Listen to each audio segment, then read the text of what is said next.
diseño poco atractivos. ¿Para qué atraer? La trompa gris metálico con letras azules y la inscripción US Air Force avanza decidido. Bajo una de las ventanillas del piloto se destaca el número 1109. ¿Casualidad? Y abajo la desesperación de miles corriendo. Otros tratando de agarrarse de cualquier endija sobresaliente de la aeronave, resbalándose de las superficies curvilíneas. Solo con lo opuesto, no importa nada, solo la vida. Estados Unidos abandona Kabul y se da en la física y también en la geopolítica. Espacio que se deja es ocupado por otros. Y ahora, ¿quién domina el mundo? ¿Quién o quiénes tienen el poder mundial en la actualidad?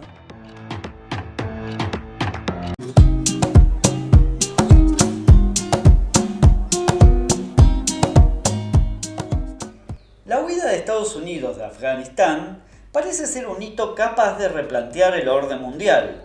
Pasa después de cada hecho mundialmente impactante. Acontecimientos muy recientes aún y que duelen en su frenético agite. Se dice que el agua, cuando se aquieta, nos devuelve un espejo, es decir, los buenos análisis geopolíticos son platos que se comen fríos. En tanto que el oso y el dragón hace rato que vienen recalculando. ¿Estaremos ante la flamante urgencia de un mundo tripolar?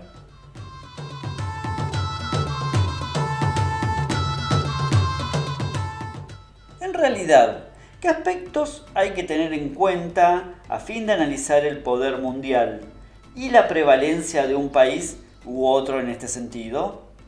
Dichos aspectos se reducen a tres fundamentales. El primero es el aspecto económico. Según datos de 2019, del total del tamaño económico mundial, Estados Unidos ocupa el 24%, seguido de China con el 15%. El otro aspecto es el militar. Estados Unidos tiene en este sentido un gran poderío y una capacidad de intervención armada en prácticamente todo el mundo. Véase el siguiente mapa en el cual los puntos rojos son países con bases estadounidenses. Los puntos negros son países con acceso acordado con Estados Unidos. Y los puntos amarillos implican aquellos países con otras formas de cooperación militar con el Pentágono.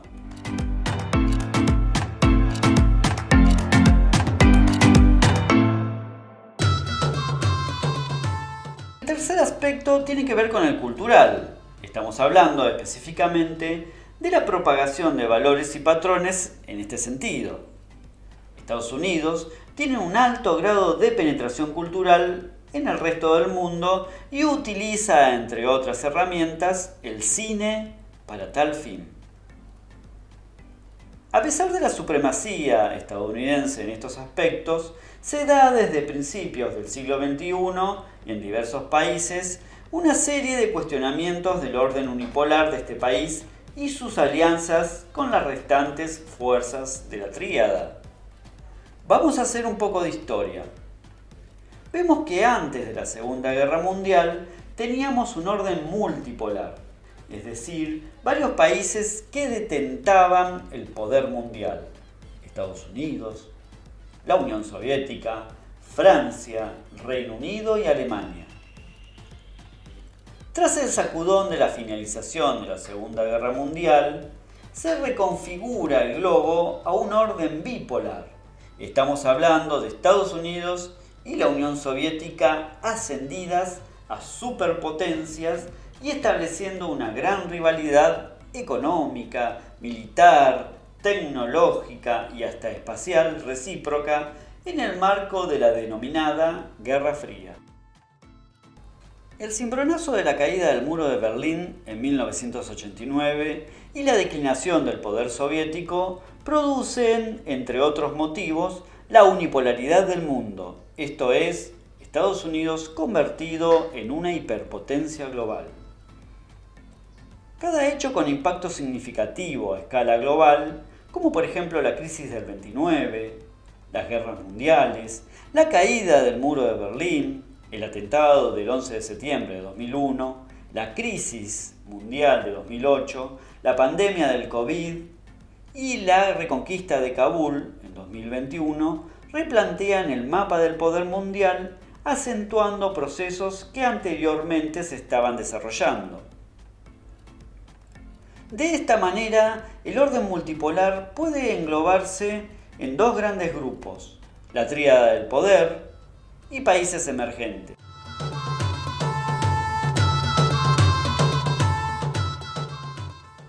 La reconfiguración del nuevo orden multipolar, quizás con su punto de inicio en 2001 y 2008, es el siguiente.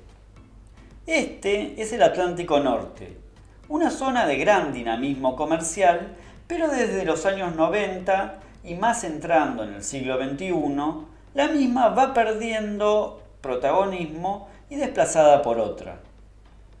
Primero vamos a retransformar el mapa y sacarlo de esta perspectiva eurocéntrica. Ahí está. Este es el llamado huevo asiático, una zona que engloba potencias de gran porte económico y que ha desplazado al Atlántico Norte, configurándose como una nueva zona de dinamismo comercial mundial. Pero en bloques de poder concretos tenemos la denominada tríada del poder: Europa Occidental, Estados Unidos y Japón. ¿Por qué incluimos a Australia y Canadá? Bien, es porque estos países ofician prácticamente de extensiones del capitalismo estadounidense. Luego tenemos el bloque emergente, el cual empezamos por potencias de mucha superficie y gran población: Brasil, Rusia, la India, China y Sudáfrica. Estos países están nucleados en una asociación denominada BRICS.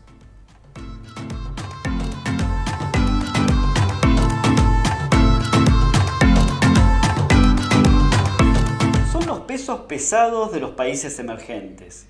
¿Por qué emergentes? Porque su poder se viene consolidando desde los años 90, o sea, un proceso relativamente reciente en la historia.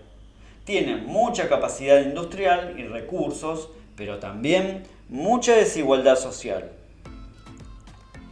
Luego tenemos otro grupo de países emergentes de menor porte, pero importantes al fin.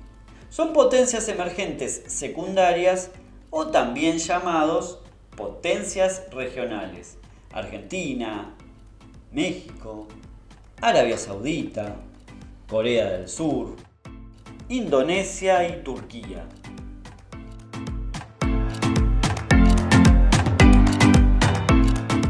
También señalamos un grupo de países decididamente enfrentados a Estados Unidos, el cual denomina a los mismos el eje del mal: Zimbabue, Venezuela, Corea del Norte, Irán, Cuba, Myanmar y Bielorrusia.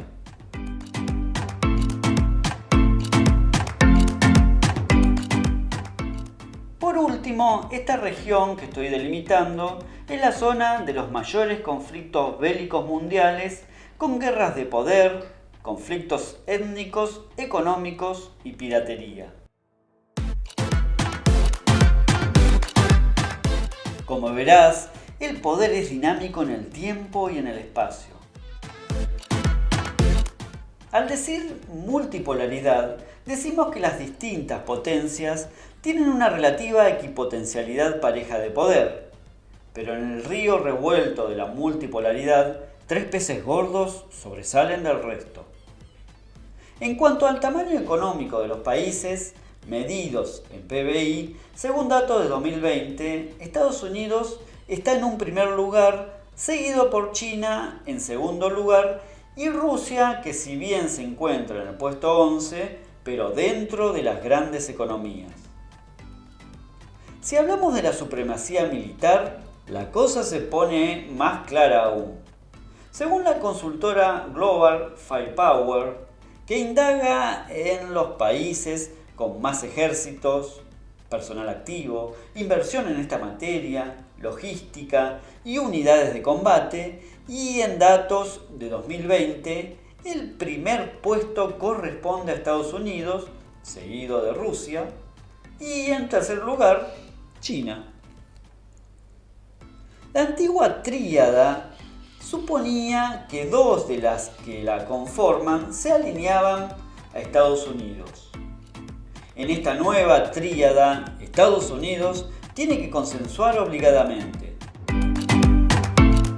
Quizás la pandemia del COVID y el protagonismo de Rusia y China produciendo y exportando vacunas en gran cantidad evidencian un avance y buen posicionamiento de estos países.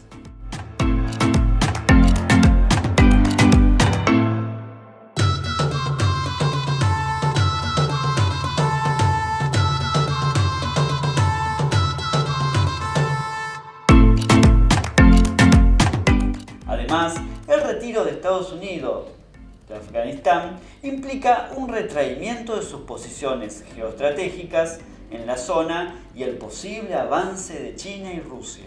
Es por eso que estaríamos ante la presencia de un mundo tripolar. Por otro lado, algunos analistas internacionales sostienen que el poderío mundial está dado no a escala de los estados, sino de grandes conglomerados de empresas transnacionales, las cuales llegan a tener más poder que países enteros. Es el llamado capital transnacional globalizado. Esta hipótesis apunta a la presencia de un mundo signado por la desintegración más que por la integración. Hay, según esta óptica, un debilitamiento del poder de los estados y ausencia de su hegemonía en función de las mencionadas corporaciones internacionales, pero además por organizaciones no gubernamentales, organizaciones criminales y grupos terroristas que desafían los sistemas democráticos, muchas relacionadas con el narcotráfico, el saqueo y el pillaje, una especie de anarquía mundial signada por la tiranía de los mercados. Este mundo sería un mundo apolar.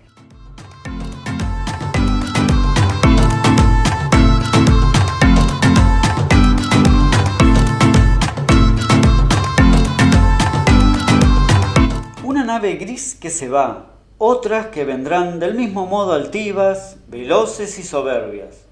Después estamos los de abajo, cada vez más numerosos y pequeños, hasta ni hormigas. Algunos se caen, otros incluso desaparecen.